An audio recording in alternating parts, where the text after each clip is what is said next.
రాయ్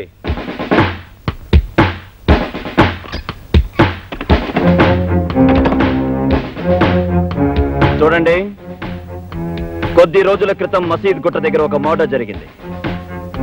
ఆ హత్య ఈ ప్రాంతానికి సంబంధించిన వాళ్ళెవరో చూశారని అక్కడ దొరికిన ఆధారాలు బట్టి మాకు తెలిసింది. అది చూసిందెవరో నాకు ఈ క్షణమే తెలియాలి. లేదా నా సంగతి తెలుసుగా, తుక్కు రేగిపోతుంది. చెప్పండి.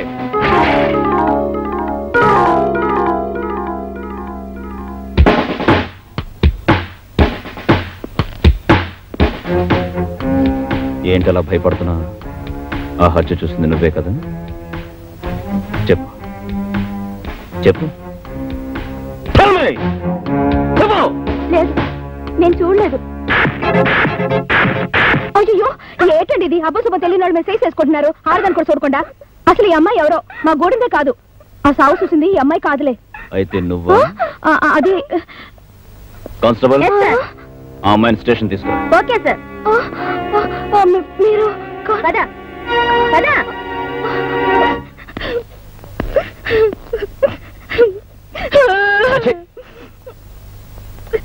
నేరం చేసిన వాళ్లే కాదు, నేరం దాచిన వాళ్ళు కూడా నేరస్తులే. ఆ హత్య చూసిన వెంటనే పోలీస్ స్టేషన్కి వచ్చేందుకు రిపోర్ట్ చేయలేదు?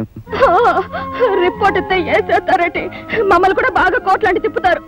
తీరా మా ఫోటోలను చూసి చెప్తే అక్కడ పెద్దవాళ్ళందరూ ఒకటైపోతారు. ఇక్కడ దొంగదోళ్ళు మీరు వదిలేస్తారు. ఆ తర్వాత వాళ్ళు మా మీద పడి మమ్మల్ని తప్పుకు తింటారు. కొరితో తలగొక్కడం కన్నా ఊరుకోవడం నయం కదా. నువ్వు చెప్పేది నిజమే, కానీ నేను అలాంటివాడిని కాను. ఈ గూండాలను ఏరిపారేయడమే నా లక్ష్యం. సో నువ్వు కోర్టుకొచ్చి చూసినట్టు. అయ్యో, నేను కోర్టుకు రాను. నాకు అసలేం తెలీదు. నేనేం చూడలేదంటే. ప్రతి వాళ్ళు నాకెందుకు కోరుకుంటే గూండాలు ఎలా దొరుకుతారు? రోజు రోజుకి మనుషుల్ని నరుక్కుంటూ పోతారు. సాక్ష్యం చెప్పే వాళ్ళు ఇలా భయపడుతున్నందువల్లే గూండాలు అలా పెరిగిపోతున్నారు. కోర్టుకొచ్చి నిజం చెప్పు. నేను రాను. కోర్టుకి రావాలి. రాను. రావాలి, వచ్చి తీరాలి. అయ్యో, అసలు నేను ఈ స్టేషన్కి వచ్చిన సంగతి తెలిస్తేనే మా గూడలు అందరినీ తగలట్టేస్తారు. ఒక పోలీస్ ఆఫీసర్ గా నా స్ట్రగుల్ అర్థం చేసుకోవా? ఈ కేసుకున్న ముఖ్యమైన ఆధారం నువ్వే. నా మాట విను. కోర్టుకొచ్చి నిజం చెప్పు ప్లీజ్. నీకు గానీ నీ గురి వాళ్ళకి గానీ ఎటువంటి హాని జరగదు, నేను హామీ ఇస్తున్నాను. It's a promise. ఏంది అది? మనగా సాక్ష్యం చెప్తుందా? దేశంటే ఈ రోజే దాని గూడెంలో స్పాట్ పెట్టాలా? పొద్దున కల్లా దాన్ని మానం పోవాలా? మధ్యాహ్నం అది మన మాటినాలా? లేదా సాయంత్రం దాన్ని చంపాలా? పొలిటికల్ గా నేను చూసుకుంటా గానీ స్పాట్ మాత్రం టైం ప్రకారం జరిగిపోవాలా?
మనం అనుకున్నది జరగకపోయినా జరిగింది మనకు అనుకూలంగానే జరిగింది. మనం చేసిన మర్డర్ చూసింది, మనకు వ్యతిరేకంగా సాక్ష్యం చెప్పగలిగేది అదొక్కటే. ఈ కేసులో అది తప్పించుకోకుండా దానికి శిక్ష పడేలా చేస్తే అది మన మీద చెప్పే సాక్ష్యానికి విలువ ఉండదు, అప్పుడు మనకే గొడవ ఉండదు. ఈ కేసులో అది తప్పించుకోకుండా దానికి శిక్ష పడేలా మన మూమెంట్స్ అన్ని స్ట్రాంగ్ చేయండి.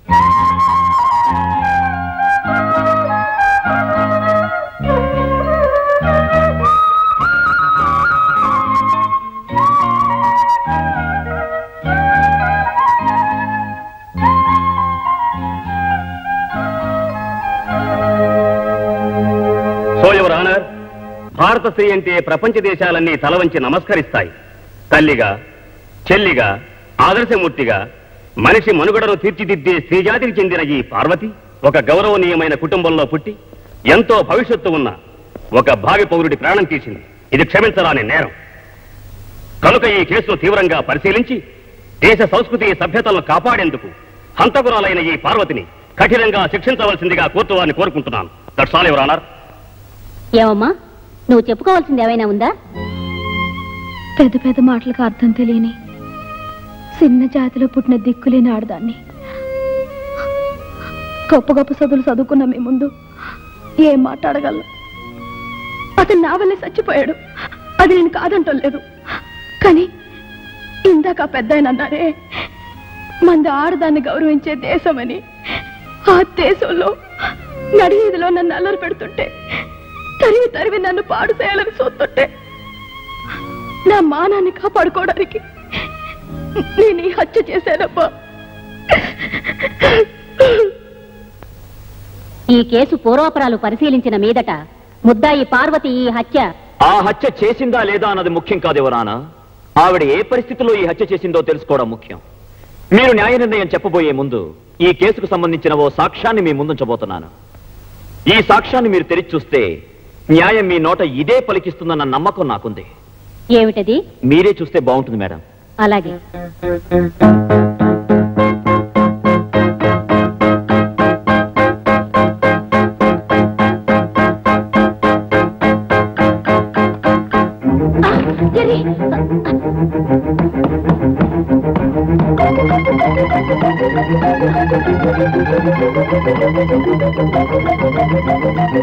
మిస్టర్, ఏమిటి ఆటలు? న్యాయస్థానం అంటే ఇంత లోకుగా ఉందా? ఒక బాధ్యత గల పోలీస్ ఆఫీసర్ చేయవలసిన పనేనా ఇది? I'm extremely sorry for exceeding the court limits madam. కానీ న్యాయాన్ని కాపాడడానికి ఈ పని చేయక తప్పలేదు. అది కరిస్తే బాధ పెడుతుందే తప్ప ప్రాణాలు పోవు. ఆ నిజం తెలిసి కూడా అది మీ మీదకి వచ్చినప్పుడు ముందు వెనక ఆలోచించకుండా, ఇదొక న్యాయస్థానం అని కూడా చూడకుండా దాన్ని ఎందుకు చంపారు? ఒక జీవిని చంపడం నేరం కాదా? అది నా ఆత్మరక్షణ కోసం చేసిన పని. మీరు చేసింది ఆత్మరక్షణ కోసం, కానీ ఆ అమ్మాయి చేసింది మానరక్షణ కోసం మేడం. కావాలని చేసిందో, ఒక గొప్ప భావి పౌరుణ్ణి చంపాలని చేసిందో కాదు. అంచేత మానవత్వంతో ఆలోచించి ఆమెకు న్యాయ నిర్ణయం చేయాలని కోరుకుంటున్నాను.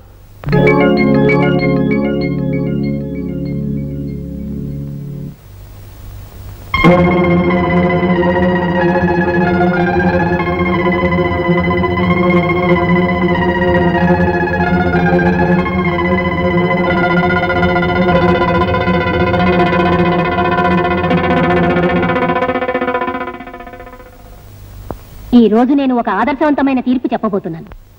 మానరక్షణ కోసం ఒక దుర్మార్గుని చంపిన పార్వతి నేరస్తురాలైతే, ఆత్మరక్షణ కోసం విషపురుగును చంపిన నేను నేరస్తురాల్ని. నేను చేసిన పని ఈ సమాజంలో తప్పు కానప్పుడు ఆమె చేసిన హత్య కూడా మానవతా దృష్టిలో నేరం కాదని నా నమ్మకం. భారత స్త్రీ గౌరవాన్ని దృష్టిలో పెట్టుకుని నేను తీసుకున్న నిర్ణయం ఇది. పార్వతిని నిర్దోషిగా నిర్ణయించి విడుదల చేయడమైనది.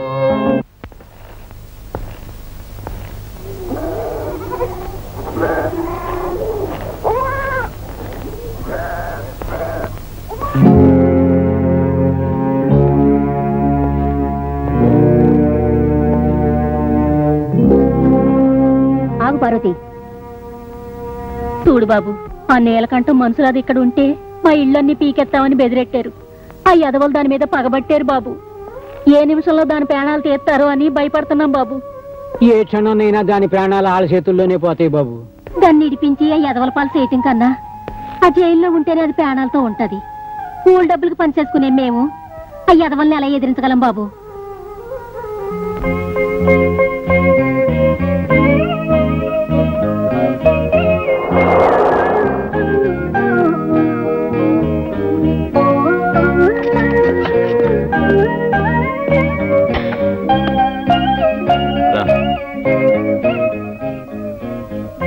ఇంతవరకు 10 మంది 10 రకాలుగా నన్నే అన్నారు. ఇప్పుడు నేను ఈ గడప దాటి లోపలికొస్తే నాతో పాటు మిమ్మల్ని అంటారు. ఎవరేం మాట్లాడతారో మాట్లాడే వాళ్ళకి ఏం సమాధానం చెప్పాలో నాకు తెలుసు. ఇంకెప్పుడు వాళ్ళంటారో వీళ్ళంటారని మాట్లాడకుండా ఇంట్లో పడండి. ఎప్పుడు దాకా? నన్ను ఇంట్రాగేట్ చేస్తున్నావా? అక్కడ ఉండలేవని ఇక్కడ తీసుకొచ్చాను. జరగాల్సింది నీకెంత తెలుసో నాకు అంతే తెలుసు. ఏం జరుగుతుందో. ఏంటిది? నువ్వు ఇలాంటి పనులే చేయక్కర్లేదు. వదిలే. Get up. మీరందరి గురించి ఆలోచించే మనిషి, నేను మీ గురించి ఆలోచించే పని మనిషిగా ఈ ఇంట్లో ఉండనిస్తే చాలు.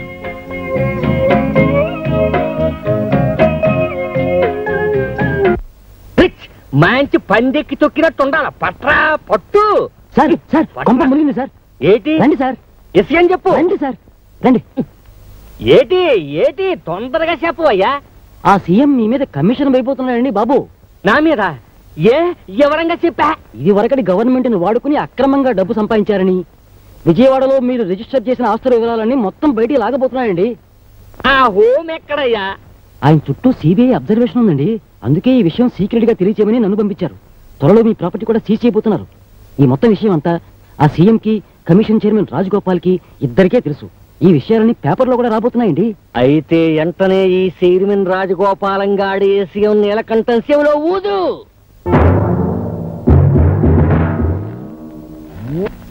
ఏమిటిది? నన్ను ఇక్కడికి ఎందుకు తీసుకొచ్చారు? మాట్లాడరే.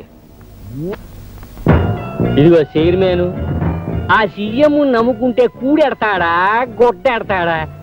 గాడిది గుడ్డెడతాడు. అసలు ఇందులో ఉన్న తిరకాసులోంచి మేము ఎలా తప్పించుకోవాలో చెప్పి మాకు అనుకూలంగా కాగితాలు రాసిచ్చేవే అనుకో, నీ కమిషన్ మెంబర్లకు ఒక్కొక్కరికి ఒక్కో ఇల్లు కట్టిస్తాను. నీకు స్పెషల్ గా ఒక కారు ఇస్తాను. ఈ 7 తరాలు ఫ్రీగా రోజు పీకల దాకా సారా తాగడానికి ప్యాసులు కూడా ఇస్తాను. నా మనసు అన్నపోసని, నా అత్త ఆవగింజంతని, నా గురించి బయట చెప్పుకునేది ఓట్ల కిందలో బియ్యపు గింజని రాసి నీ డబ్బుకు లొంగిపోయే వెధవాలనుకున్నావు ఆఫీసర్లు. సీఎం గారు ఒక మంచి వ్యక్తి కింద పనిచేస్తున్న నాకు నీలాంటి వాడికి లొంగాల్సిన అవసరం లేదు. ఇలాంటి గుండా వెధవల ముందు నిలబడాల్సిన అవసరం అంతకన్నా లేదు. చెప్తాం. చేస్తావా లేదో చెప్పు, లేదా ఎట్లా చేయాలో మేం చెప్తాం. నువ్వేంట్రా చెప్పేది? నీలాంటి వాళ్ళని నా సర్వీస్ లో చాలా మందిని చూశాను. ఈ రోజు సాయంత్రంలోగా మీ అందరినీ జైల్లో పెట్టించకపోతే నా పేరు రాజగోపాలే కాదు. బయట మొహమాట పడుతున్నట్టున్నాడు, జరా లోపలికి వెళ్ళి ఒప్పిస్తాను.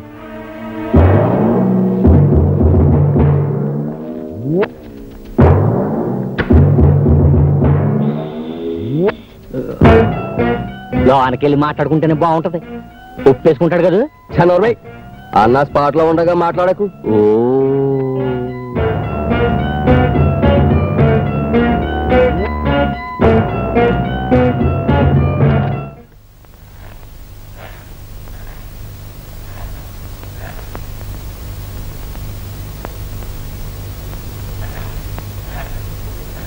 ఒప్పేసుకున్నాడా? ఓ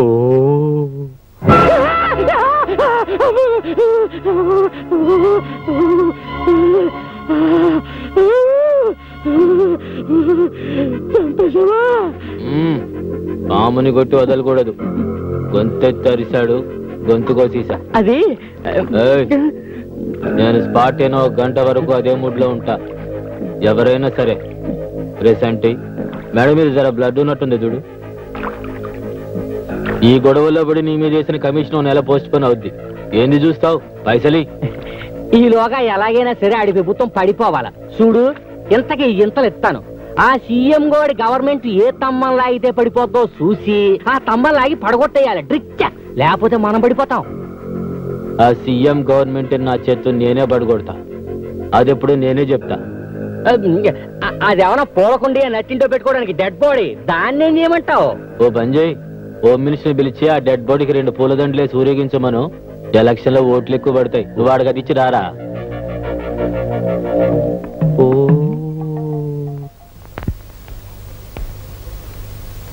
సార్, దోమలగూడలో కనకారావు అనే రౌడీ ఉన్నాడు సార్. నిన్న వాడు నా ప్రెస్కి వచ్చి నన్ను చందా అడిగాడు సార్. నేను ఇవ్వనన్నాను. ఆ కోపంతో వాడు నా ప్రెస్ లో ఉన్న టైప్ రైటర్ని ఎత్తుకుపోయాడు సార్. మీరు వెంటనే యాక్షన్ తీసుకోవాలి.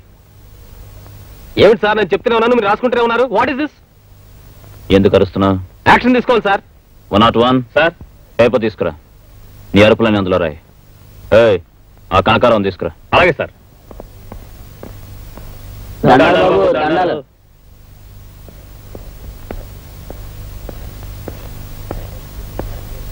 ఎరా, అతని ప్రెస్కి వెళ్ళి టైప్ రైటర్ ఎత్తుకుపోయి అలర చేశారంట, నిజమా?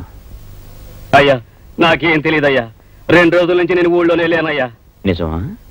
ఆ దేవుడి మీద ప్రమాణం చేసి చెబుతున్నాను, నాకేం తెలియదయ్యా. బాధపడకండి, వెళ్ళి వరండాలో కూర్చోండి. కూల్ డ్రింక్స్ వస్తాయి, తాగి వెళ్ళాలి. అలాగేనయ్యా. మీరు దేవుడయ్యా. భలేవాడివే. అదేంటి సార్, వాళ్ళు అలా పంపించేస్తారు? నీ ముందే చెప్పారుగా వాళ్ళకేం తెలియదని. నన్నేం చేయమంటావు? అలా నిజం చెప్పరు సార్. వాళ్ళు 4 తంతే అప్పుడు చెప్తారు. లాఠీ నడు మీద విరిగితే గానీ జరిగింది ఒప్పుకోరు. అవును. తప్పు జర్నలిస్ట్ గారు. వాళ్లే చెప్పాలి గాని వాళ్ళని కొట్టి నిజం చెప్పించకూడదు. అందుకు కోర్టులున్నాయి, చట్టాలున్నాయి, జడ్జెస్ ఉన్నారు. వాళ్ళకే అప్పచెప్పాలి గాని మనం చేసుకోకూడదు. అలా చేసుకుంటే సర్వాధికారాన్ని మన చేతుల్లోకి తీసుకున్నట్టు అవుతుంది.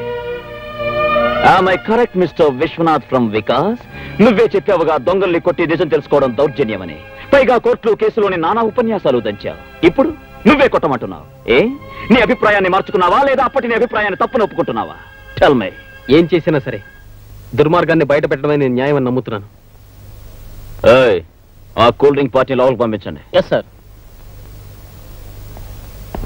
మీరు కూల్ డ్రింక్స్ ఏమన్నారు? ఇవ్వలేదు సార్, మాకు అవతల పని ఉంది.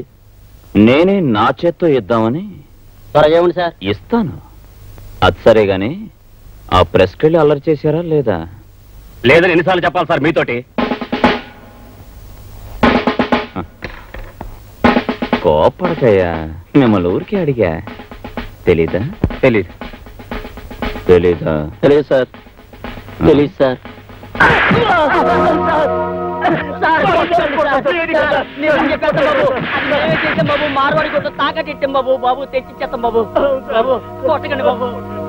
ఈ రాస్కెల్స్ ని లోపల పడేయండి.